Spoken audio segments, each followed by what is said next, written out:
Bonjour à tous, ravi de vous retrouver dans cette petite vidéo pour le commentaire de la parole du dimanche. Il s'agit du 33e dimanche du temps ordinaire.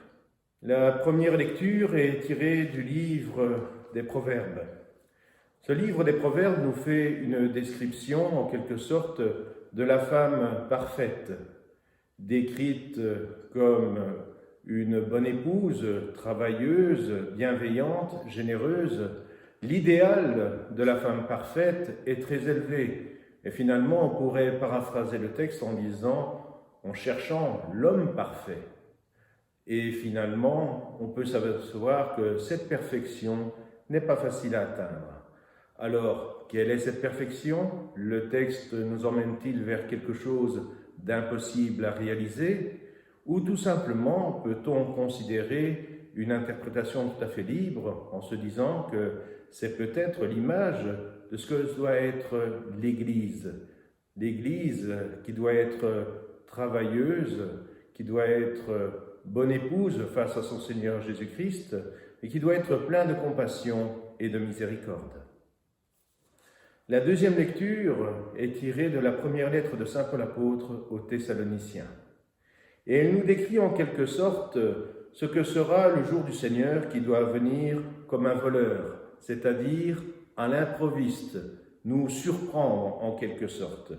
Beaucoup dans ce jour du Seigneur verront finalement la fin des temps, le retour en gloire du Christ.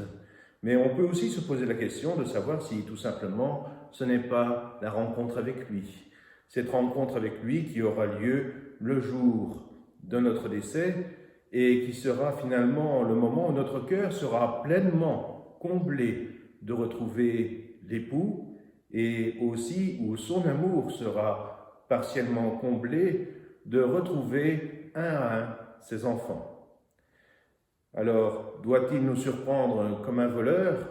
Quelle est l'attitude à avoir? Nous allons récapituler tout ce que nous venons de dire en relisant l'Évangile. L'Évangile d'aujourd'hui est tiré de Saint Matthieu, chapitre 25.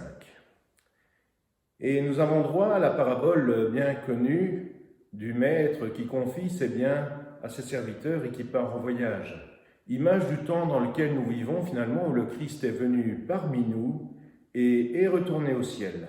Il nous a confié sa parole, son évangile, tous les trésors qu'il avait à nous donner. Et maintenant, nous attendons son retour. Mais que faisons-nous de ce qu'il nous a laissé? Nous remarquons qu'il y a trois attitudes, et pour moi la plus intéressante, bien sûr, c'est celle du serviteur qui a eu peur. Effectivement, et là on peut rejoindre la première lecture, qui est sur le thème de la perfection. C'est-à-dire que face à cette perfection, ce serviteur a eu peur. Il a pu se dire, mon maître est quelqu'un d'exigeant, mon maître est quelqu'un de parfait, sous-entendu, le Seigneur. Dieu est parfait. Et moi, tout ce que je peux faire comparé à lui, ce sera toujours bien en dessous de ce qu'il attend. Mais cette attitude, finalement, conduit à une indignation, à une colère de ce maître qui lui reproche de n'avoir rien fait de ce que le maître lui a laissé. Et c'est ce qui peut arriver dans nos vies parfois. Parfois, avant de se lancer dans un projet, on voit d'avance nos faiblesses, nos échecs, nos incertitudes, parce qu'on se compare systématiquement aux autres qui ont parfois bien mieux réussi que nous.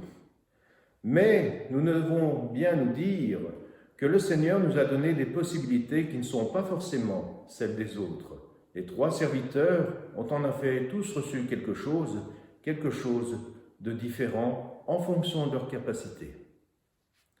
Alors que dire finalement sur cette peur face à cette perfection? Le Seigneur, en effet, nous dit « Soyez parfaits comme votre Père céleste est parfait ». Mais notre perfection n'est pas celle de Dieu. Nous avons notre perfection personnelle qui consiste à faire ce que la bonne épouse, la description de la bonne épouse, de la femme parfaite dans la première lecture, nous suggère, c'est-à-dire d'utiliser ce que nous sommes, ce que nous avons reçu, et de les utiliser à fond. Bien sûr, il y aura des échecs, bien sûr, il y aura des insuffisances, Mais ce que le Seigneur demande, ce n'est pas tellement sa perfection à lui, mais notre perfection qui est une participation à sa propre perfection. Être parfait comme le Père Céleste est parfait, c'est en effet ne pas rechigner devant le don, devant tout ce que nous avons reçu. Être parfait comme le Père Céleste est parfait, c'est tout simplement faire de son mieux, faire tout ce qui est en notre possibilité, sans céder à la oisiveté. Car en effet, si on attend d'être parfait pour faire quelque chose, on ne fera jamais rien de notre vie. Nous devons aussi dire que, selon un adage bien juste, quand tu as fait tout ce qui était possible de faire, quand tu as donné ton maximum, même en cas d'échec, tu n'as rien à regretter. Alors finalement, comment mettre cette parole en pratique aujourd'hui? Pendant ce temps de confinement, nous pouvons toujours nous poser la question de savoir qu'avons-nous reçu du Seigneur? Quels sont nos talents? Comment j'en fais don aux autres? Comment je le mets au service des autres? Et surtout, est-ce qu'il y a quelque chose dans ma vie qui me paralyse, qui me fait peur, qui m'empêche de me donner et qui me pousse, comme le troisième serviteur, à être dans l'oisiveté, finalement à vivre ma vie sans réellement de but, tout simplement en la suivant comme un long fleuve tranquille?